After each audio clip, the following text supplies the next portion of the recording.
عورتوں پر پیارے نبی کی شان کا احسان۔ اسلام سے پہلے عورتوں کا حال بہت خراب تھا۔ دنیا میں عورتوں کی کوئی عزت و قوت ہی نہیں تھی۔ مردوں کی نظر میں اس سے زیادہ عورتوں کی کوئی حیثیت ہی نہیں تھی کہ وہ مردوں کی ناپسندی خواہش پوری کرنے کا ایک کھلونا تھی۔ عورت دن رات مردوں کی قسم قسم کی خدمت کرتی تھی اور طرح طرح کے کاموں سے،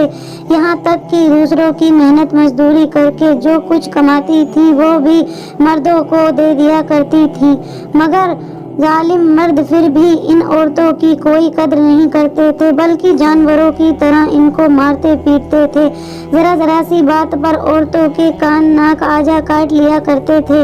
اور کبھی قتل بھی کر ڈالتے تھے۔ عرب کے لوگ لڑکیوں کو زندہ دفن کر دیا کرتے تھے اور باپ کے مرنے کے بعد اس کے لڑکے جس طرح باپ کی جائیداد اور سامان کے مالک ہو جایا کرتے تھے، اسی طرح اپنے باپ کی بیویوں کے مالک بن جایا کرتے تھے اور ان عورتوں کو زبردستی لونڈیاں بنا کر رکھ لیا کرتے تھے۔ استغفر اللہ۔ عورتوں کو ان کے ماں باپ، بھائی بہن یا شوہر کی وراثت میں سے کوئی حصہ نہیں ملتا تھا، نہ عورتیں کسی چیز کی مالک ہوا کرتی تھیں۔ ہندو دھرم میں ہر عورت کے لیے فرض تھا کہ وہ زندگی بھر قسم قسم کی خدمتیں کر کے پتی پوجا کرتی رہے اور شوہر کی موت کے بعد اس کی چتا کی آگ کے شعلوں پر زندہ لیٹ کر ستی ہو جائے، یعنی شوہر کی لاش کے ساتھ زندہ عورت بھی جل کر راکھ ہو جائے۔ غرض پوری دنیا میں وہ بے رحم اور ظالم مرد عورتوں پر ایسے ایسے ظلم و ستم کے پہاڑ توڑتے تھے۔ عرب کے بعض قبیلوں میں یہ ظالمانہ دستور تھا کہ بیوہ ہو جانے کے بعد عورتوں کو گھر سے باہر نکال کر ایک چھوٹے سے تنگ و تاریک جھونپڑے میں 1 سال تک قید میں رکھا جاتا تھا۔ وہ جھونپڑے سے باہر نہیں نکل سکتی تھیں، نہ غسل کرتی تھیں، نہ کپڑے بدل سکتی تھیں۔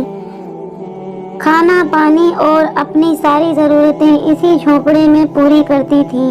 بہت سی عورتیں تو گھٹ گھٹ کر مر جاتی تھیں اور جو زندہ بچ جاتی تھیں تو 1 سال کے بعد ان کے آنچل میں اونٹ کی مینگنیاں ڈال دی جاتی تھیں اور ان کو مجبور کیا جاتا تھا کہ وہ کسی جانور کے بدن سے اپنے بدن کو رگڑیں، پھر سارے شہر کا اسی گندے لباس سے چکر لگائیں اور ادھر ادھر اونٹ کی مینگنیاں پھینکتی ہوئی چلتی رہیں۔ یہ اس بات کا اعلان ہوتا تھا کہ ان عورتوں کی عدت ختم ہو گئی ہے۔ اسی طرح کی دوسری بھی طرح طرح کی خراب اور تکلیف دہ رسمیں تھیں جو غریب عورتوں کے لیے مصیبتوں اور بلاؤں کا پہاڑ بنی ہوئی تھیں، اور بیچاری مصیبت کی ماری عورتیں گھٹ گھٹ کر رو رو کر اپنی زندگی کے دن گزارتی تھیں۔ ہندوستان میں تو بیوہ عورتوں کے ساتھ ایسے ایسے دردناک ظالمانہ سلوک کیے جاتے تھے جن کو سوچ سوچ کر کلیجہ منہ کو آ جاتا ہے۔ ہندو دھرم میں ہر عورت کے لیے فرض تھا کہ وہ زندگی بھر قسم قسم کی خدمتیں کر کے شوہر کی پوجا کرتی رہیں اور شوہر کی موت کے بعد اس کی چتا کی آگ کے شعلوں پر زندہ لیٹ کر ستی ہو جائے، یعنی شوہر کی لاش کے ساتھ زندہ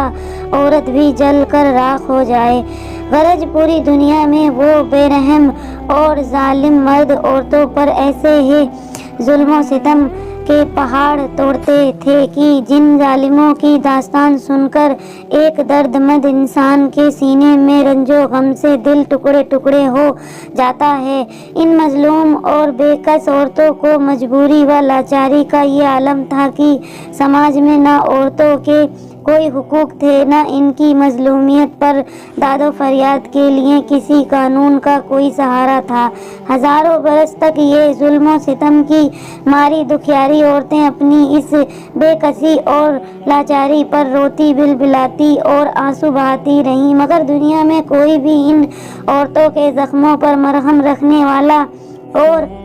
ان کی مظلومیت کے آنسوؤں کو پوچھنے والا دور دور تک نظر نہیں آتا تھا، نہ دنیا میں کوئی بھی ان کے دکھ درد کی فریاد سننے والا تھا، نہ کسی کے دل میں ان عورتوں کے لیے بال برابر بھی رحم و کرم کا کوئی جذبہ تھا۔ عورتوں کے اس حال زار پر انسانیت رنج و غم سے بے چین اور بے قرار تھی، مگر اس کے لیے اس کے سوا کوئی چارہ کار نہیں تھا کہ وہ رحمت خداوندی کا انتظار کریں کہ غیب سے کوئی ایسا سامان پیدا فرما دے کہ اچانک ساری دنیا میں ایک انوکھا انقلاب نمودار ہو جائے اور لاچار عورتوں کا سارا دکھ درد دور ہو کر ان کا بیڑا پار ہو جائے۔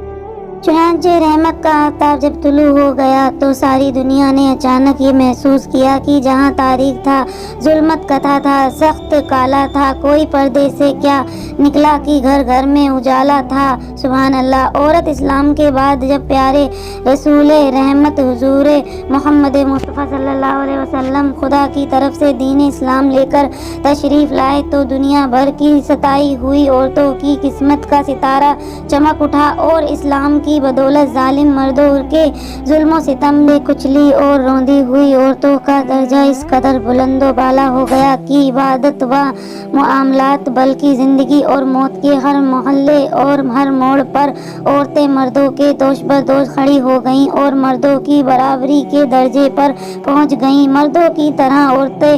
کے بھی حقوق مقرر ہو گئے اور ان کے حقوق کی حفاظت کے لیے خداوندی قانون آسمان سے نازل ہو گئے اور ان کے حقوق دلانے کے لیے اسلامی قانون کی ماتحتی میں عدالتیں قائم ہو گئیں۔ عورتوں کو مالکانہ حقوق حاصل ہو گئے، چنانچہ عورتیں اپنے مہر کی رقموں، اپنی تجارتوں، اپنی جائیدادوں کی، شوہر کی وراثتوں کی وارث قرار دی گئیں۔ غرض وہ عورتیں جو مردوں کی جوتیوں سے زیادہ ذلیل و خوار اور انتہائی مجبور و لاچار تھیں، وہ مردوں کے دلوں کا سکون اور ان کے گھروں کی مالکہ بن گئیں۔ چنانچہ قرآن مجید نے صاف صاف لفظوں میں اعلان فرما دیا کہ اللہ نے تمہارے لیے تمہاری جین سے بیویاں پیدا کر دیں تاکہ تمہیں ان سے تسکین حاصل ہو اور ان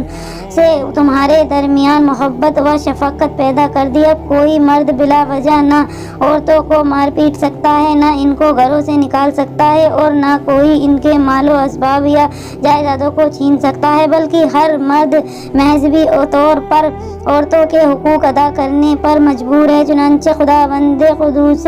نے قرآن مجید میں فرمایا کہ عورتوں کا مردوں پر ایسے ہی حقوق ہے جیسے مردوں کے عورتوں پر، اچھے سلوک کے ساتھ، اور مرد کے لیے فرمان جاری فرما دیا کہ اور اچھے سلوک سے عورتوں کے ساتھ زندگی بسر کرو۔ تمام دنیا دیکھ لے کہ دین اسلام نے میاں بیوی کا انتہائی زندگی کی صداقت قرض مرد کو عطا فرمائی ہے اور مردوں کو عورتوں پر حاکم بنا دیا ہے تاکہ نظامی خاندانی میں اگر کوئی بڑی مشکل آن پڑے تو مرد اپنی خداداد طاقت و صلاحیت سے اس مشکل کو حل کر دے۔ لیکن اس کے ساتھ ساتھ جہاں مردوں کے کچھ حقوق عورتوں پر واجب کر دیے ہیں، وہاں عورتوں کے بھی کچھ حقوق مردوں پر لازم ٹھہرا دیے گئے ہیں۔ اس لیے عورت اور مرد دونوں ایک دوسرے کے حقوق سے دوسرے کے حقوق میں جکڑے ہوئے ہیں تاکہ دونوں ایک دوسرے کے حقوق کو ادا کر کے اپنی اجتماعی زندگی کو شادمانی و مسرت کی جنت بنا دیں اور نفاق و شفاق اور لڑائی جھگڑوں کے جہنم سے ہمیشہ کے لیے آزاد ہو جائیں۔ عورتوں کو درجات و مشارف کی اتنی بلند منزلوں پر پہنچا دیا، یہ حضور نبی رحمت صلی اللہ علیہ وسلم کا وہ احسان عظیم ہے کہ تمام دنیا کی عورتیں اگر اپنی زندگی کی آخری سانس تک اس احسان کا شکریہ ادا کرتی رہیں پھر بھی وہ اس عظیم و شان احسان کی شکر گزاری کے فرض سے سبوک دوش نہیں ہو سکتی۔ تمام دنیا کے محسن اعظم حضور نبی اکرم کی شان رحمت کا کیا کہنا۔ سبحان اللہ، بے شک سبحان اللہ، الحمدللہ۔ جتنی تعریف کروں اتنی ہی کم لگتی ہے۔ پیارے دوستو، میرا ارادہ کسی کے بھی مذہب کو جھٹلانا نہیں ہے، حدیث نبی کی روشنی کی کچھ انسنی کہانی سنانا میرا مقصد تھا۔ پیارے دوستو، اگر میں نے کچھ غلط کہا ہو تو مجھے معاف کر دیں۔ اللہ حافظ۔